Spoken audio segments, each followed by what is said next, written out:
Well, detectives in Carroll County say reality star Wendy Osefo concocted a story so far from reality that she's now facing a string of felony fraud charges. At her home in Finksburg today, there was no sign of the housewife, but her neighborhood was buzzing with the news as police accused Wendy Osefo of being a fraud. It's looking like Wendy Osefo's whole career just slammed into a brick wall, and this time it's hitting way harder than anyone expected. Every update feels like another door locking shut at the same exact moment, and people online are acting like they knew this downfall was coming the whole time. Now the feds finally dropped their receipts, and the details are wild, because the situation goes way deeper than the public ever thought.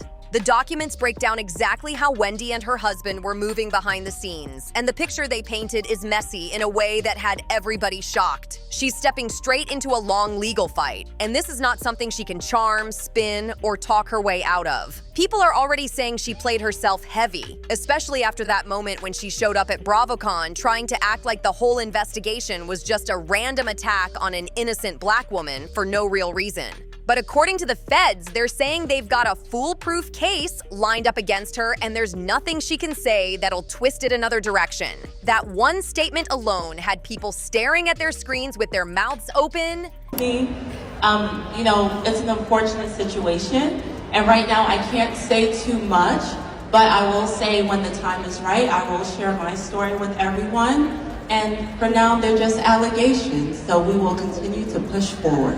And let's be honest, insurance companies don't ever play around. They will spend time, cash, and energy on every detail just to prove somebody tried to finesse them. And once they feel something is off, it's basically over. Wendy is learning that lesson in real time, and the reaction is getting louder by the day. What makes the whole situation even more intense is that Wendy has been trying to separate her case from her husband's. Like she's saying being mixed in with his charges is making her look worse. And that move had people talking nonstop because it looks like she's trying to save herself even while everything around them is falling apart. This whole thing kicked off last April, right after Wendy and her husband got back from their Jamaica trip and immediately called the cops saying someone broke into their house. They told officers that somebody ran through their place and stole designer bags and jewelry worth around $450,000, and the story had folks squinting like, what? They put those same statements on paperwork for two different insurance companies, but the moment they mentioned a break-in, investigators started digging instantly. This season, well, the Wendy stuff happened after they were filming, but I'm just like,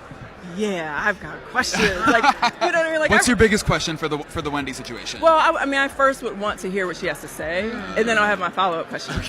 Because and it's, you know what, it's crazy is that like nothing even personal towards Wendy. This would be like towards anyone. Officers checked every detail, timelines, footage, everything they could get their hands on, because the neighborhood where Wendy and her husband Eddie Sifo live is known for being quiet, clean, and safe. Crime is not something that usually happens over there, so police were already looking at the whole story sideways. But the deeper investigators went, the more things stopped adding up. Nothing lined up clean, nothing made sense, and every detail looked shaky from another angle. For starters, the only room that looked ransacked was the bedroom, but the rest of the house looked spotless, like it had just been wiped down. Even the window they claimed the burglars used to escape had no signs of force, no cracks, no marks, not even a tiny scratch. And check this. Wendy and her husband said the intruder must have stepped on the toilet to climb out. But the bathroom had no shoe marks, no prints, no scuffs. Not even a smudge anywhere. Everything looked way too perfect for a real break-in story. On top of that, the couple already had an ADT system and a Ring camera set up before they even left for vacation. But during the whole time they were gone, zero motion was detected inside the house. The only activity was from package deliveries, and those were monitored like normal. So honestly, does any of that sound like a real robbery? Investigators didn't think so for a second, and people online said the whole story was giving planned out instead of random break-in. Then more reports dropped saying that some of the items Wendy and her husband claimed were stolen were actually things they had bought years back and returned for refunds. Some of the returns were on record all the way from 2018, which made the whole case look even messier. Forgot that in April, your home was broken into or something. Was this during filming that this happened? I think it was right before. Okay. Like, literally before camp went up. It happened because my family was away on spring break. It was our spring break trip with the kiddos. And I was just so heartbroken. Like, I think a few of my first initial scenes, I'm just a little bit uneasy because we had just been violated, so to speak. It was the worst thing. It's so unexpected, especially since from my vantage point and from the investigators' vantage point, it was targeted, you know? Really? Yeah, because I've lived in this neighborhood for, a long time, but since the neighborhood has been in inception for over 20 years, there has been no burglary. Yeah. Like nothing. Wendy might be sharp in certain areas, but she clearly wasn't thinking ahead if she assumed nobody would check store receipts and return records. And then officers pulled up a photo showing Wendy on a red carpet wearing the exact same ring she claimed was stolen. The moment that picture surfaced, the internet went wild because it completely destroyed the story she was trying to tell. Now, police didn't release every detail since they're still building the case, but they did confirm they found at least 15 items inside Wendy's home. The same items she and her husband reported as missing. 15! That's not a slip-up, that's a full pattern. With all that evidence stacking up, the police officially charged Wendy with multiple fraud offenses, 7 felony insurance fraud counts, and 8 conspiracy counts tied to the insurance claims. And her husband, Eddie, he got almost the exact same list of charges too. And in the Bravo world, everybody was stunned because every year there's always one housewife caught up in some wild mess, but nobody expected the 2025 headline to be Wendy. She's the one with all the degrees, the polished image, the speeches about ethics and standards. People were shocked because this situation did not match the image she always presented. So when her mugshot and Eddie's mugshot dropped online, the internet exploded instantly. People were reposting, zooming in, making jokes, breaking down every angle. It turned into full-on chaos. Everyone wanted the timeline, the facts, the inside details, everything.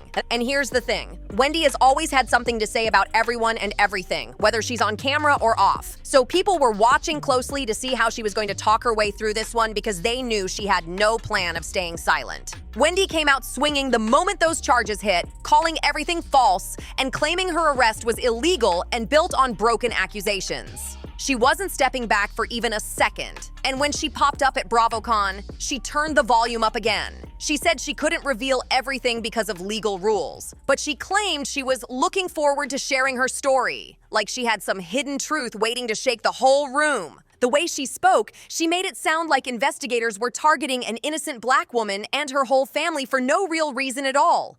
But the authorities weren't letting that narrative run, and they weren't about to let her flip the script in a case carrying this much weight. And just when it seemed like the information already out there was damaging, investigators dropped even more details that had people stunned. They went straight into Wendy's full background. Emails, bank activity, paperwork, even her Instagram accounts were pulled up and reviewed. They weren't leaving even a crumb unchecked. Then another layer surfaced. She just messaged me a couple days ago. She's one of the very only, the only ones who is I'm so proud. What she said was, God has you covered, right? So I need a second because I get it. I opened my phone. I had no idea it was even going on, and I'm like, I'm shocked. Yeah. Do you know what I mean? Yeah, I'm very, very shocked because I felt Miss 4 Degrees had it together. Okay? I thought she had it together. I mean, isn't Eddie an attorney? For heaven's sakes, what the fuck? Excuse my language. Wendy had a third Gmail account with no connection to her name or Eddie's name. Investigators only found it because they got a warrant and forced Google to reveal hidden account information. That discovery had people gasping because nobody saw that coming. On top of that, major luxury brands, Van Cleef, Louis Vuitton, Saks, and Ascot Diamonds were contacted so investigators could pull receipts, return histories, purchase logs, and any record tied to items she and Eddie claimed were missing. These companies basically handed the authorities timelines that told the real story. But here's the part that shocked the internet the most. Turns out Wendy and Eddie were using at least 40 different credit cards under names like Pam Oliver and Eddie Hennessy. They were moving like they were trying to blur every trail, switching names and cards just to mask their identities during their purchases. That detail alone had people staring in disbelief. This situation is way deeper than anyone imagined, and the pile of paperwork keeps growing like nobody expected.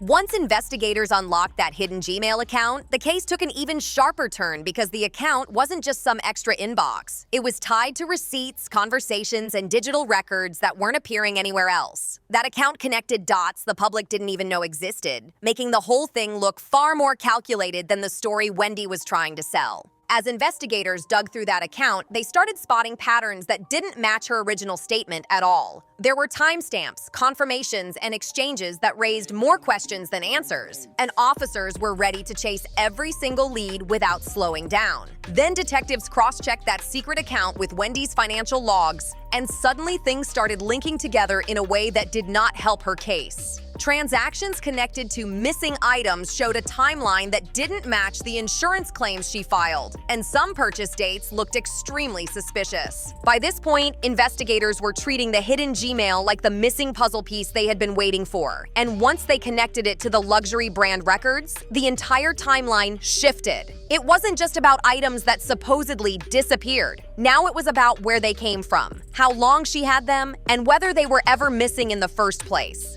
And the craziest part is that every time investigators thought they finally hit a dead end, that hidden account led them right into another clue. It was like opening one door only to find two more behind it, and they weren't backing off until every piece of the story was checked. Authorities also dug into the couple's bank records, and the spending behavior was intense enough to raise even more suspicion. I said she's going to have her husband take the fall, and everybody was like, she should take the fall because he's the attorney, blah, blah, blah, blah. I told him, I said, I understand what y'all saying, but he's the one that made the phone calls. He's the one that sent the email. They got a stronger case against her husband. More than likely, he's going to take the fall. Like, you know what I'm saying? They got small kids. One of them needs to be out of jail for their children. You know what I'm saying? And I just had a feeling and whatnot. And look, lo and behold, she is separating her trial from him, even though they both are being charged with the same, like, mostly the same. The pattern showed heavy, non-stop charges, and that type of trail is exactly the kind prosecutors love to use when they're trying to build motive in a case like this. And sure, Wendy is innocent until proven otherwise, but people online are already whispering that she might try to pull a Jen Shah-type move. Deny everything until the pressure gets too heavy. Because if this was truly just a misunderstanding or some illegal mix-up like she claims, then why are she and Eddie suddenly trying to get separate trials? In one way, splitting the cases is a smart tactic because it lets both of them build different defenses and avoid locking themselves into the same storyline. It also means they can avoid the risk of both ending up locked up at the same time, since they still have responsibilities and lives outside the courtroom. But even with that strategy, things are looking shaky for the Osefos, and the internet is reacting with zero hesitation. People online are cracking jokes nonstop. Some are saying, so you mean Wendy made fun of Giselle's purchased house and the other women's lack of designer goods, only for her to be out here filing fraudulent insurance claims for money?